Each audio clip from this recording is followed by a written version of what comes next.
Comment আপনারা দেখেন, সেখানে কমেন্ট করেছেন যে আমি যেন বাংলাদেশ ব্যাংকের যে সর্বশেষ নিয়োগ, মানে নতুন যে গভর্নর নিয়োগ করা হলো, এই নিয়ে যেন কিছু কথা বলি। প্রথম দিন থেকে শুরু হয়েছে, দেখছিলাম আমি এই নিয়ে বিভিন্ন টেলিভিশনে টক শোতে আমি কথা বলেছি, কিন্তু আমার নিজের চ্যানেলেও বলার জন্য অনেকে রিকোয়েস্ট করেছেন। ভালো, আমি আগে বহুবার আপনাদেরকে বলেছি আমি অর্থনীতি ভালো বুঝি না, কিন্তু সাধারণ মানুষ হিসেবে কিছু কমন সেন্স তো আছে। যারা বুঝেন তারা কি করবেন না করবেন এটা তো আরেক কথা। আমি বটম লাইনটাকে বলি যে মিস্টার মুস্তাকুর রহমান নামক একজন গার্মেন্ট ব্যবসায়ী, পোশাক শিল্পের একজন ব্যবসায়ী, তাকে বাংলাদেশ ব্যাংকের গভর্নর করার যে সিদ্ধান্ত এই সরকার নিয়েছে এবং নিয়োগ অলরেডি করেছে, উনি অফিস করাও শুরু করেছে। আমি মনে করি এই সরকার সবচেয়ে ঝুঁকিপূর্ণ এবং রিস্কি সিদ্ধান্তগুলোর মধ্যে এই যাবৎ তারা যা নিয়েছে তার মধ্যে এটা একটা। এবং এই সিদ্ধান্ত সরকারকে কোথায় নিয়ে যাবে এটা বলা বড় কঠিন। কেন কঠিন সেটা বলি। কেবল বাংলাদেশের ইতিহাসেই নয়, সারা দুনিয়াতেই আপনি এ ধরনের উদাহরণ দ্বিতীয়টা খুঁজে পাবেন কিনা আমার সন্দেহ, যেখানে একজন ব্যবসায়ীকে একটা দেশের আপনার ব্যাংকের যে রাষ্ট্রীয় যে ব্যাংক, মানে ফেডারেল ব্যাংক যেটাকে বলি, অনেক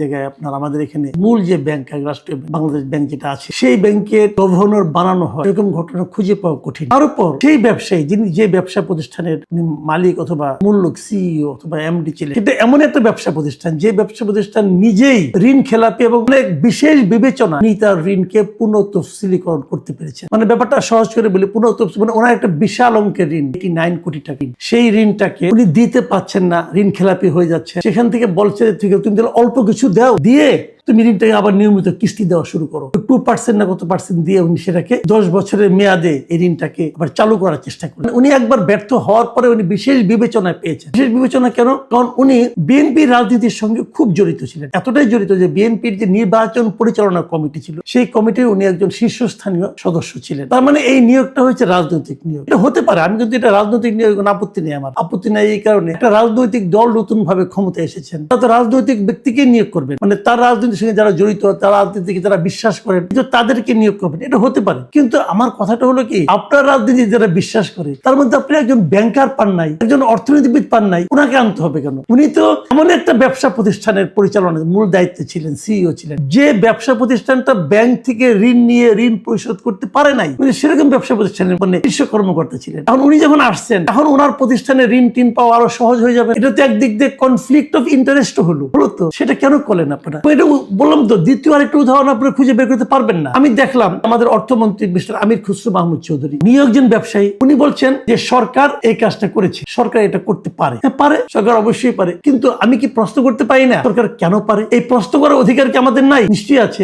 সেই প্রশ্নটাই আমরা করছি, ভাই আপনারা এই কাজটা করলেন কেন করলেন, একটা ব্যাখ্যা দেন। আগে আমরা দেখেছি আপনার ইউনূস সাহেবের আমলে যে সরকারের যা কিছু হতো একটা প্রেস উইং ছিল, এই প্রেস উইং নিয়ে আমরা হাসাহাসি করতাম, অনেক কিছু করতাম, কিন্তু একটা জিনিস আমরা দেখতাম যে সেই প্রেস উইং চট করে একটা ব্যাখ্যা দিত। এই সরকার ব্যাখ্যাও দেয় না, এই সরকার ব্যাখ্যাও দেয় না, এখন পর্যন্ত কোনো ব্যাখ্যা পাইনি। না মন্ত্রী দিচ্ছে, না প্রেস উইং দিচ্ছে, ও ব্যাখ্যা দিচ্ছে। কিন্তু প্রশ্ন তো মানুষের মনে যাক, যতক্ষণ পর্যন্ত এই প্রশ্নের উত্তর কেউ না পাবে ততক্ষণ পর্যন্ত কিন্তু এটা নিয়ে মানুষের মধ্যে নানা ধরনের কথাবার্তা হবে, নানা ধরনের চিন্তা হবে। সেই চিন্তাগুলোর জবাব কিন্তু আলটিমেটলি সরকারকে দিতে, এবং সরকার যখন উত্তর না দিবে তখন মানুষ নানা ধরনের জল্পনা কল্পনা করবে, এবং এই জল্পনা কল্পনাগুলো ডাল মিলতে থাকবে, ডালপালা মিলতে থাকবে, এবং সেগুলির সমাধানটা কি হবে কেউ জানে না। কিন্তু সরকারের প্রতি মানুষের সন্দেহ বাড়তে থাকবে। এবং তারও চেয়ে বড় কথা, একটা বাংলাদেশ ব্যাংকের গভর্নরের যে দায়িত্ব, সেই দায়িত্ব পালন করার কোনো অভিজ্ঞতা যে লোকের নাই। ওই কাজটা কি? ব্যাংকিং সেক্টরগুলির মধ্যে একটা আস্থা ফিরিয়ে আনা। এই লোক যে পারবে তার কি প্রমাণ আপনারা পেয়েছেন? বরং উনি তো ব্যাংকের টাকা নিয়ে টাকা দেন না, এই ইতিহাস উনি তৈরি করেছেন নিজের জীবনে। এটা কিভাবে সমাধান হবে আমরা কিন্তু কেউ বিষয়গুলো জানি না। সারা দুনিয়ার কাছে কি মেসেজ যাচ্ছে এটাও জানি না। আমি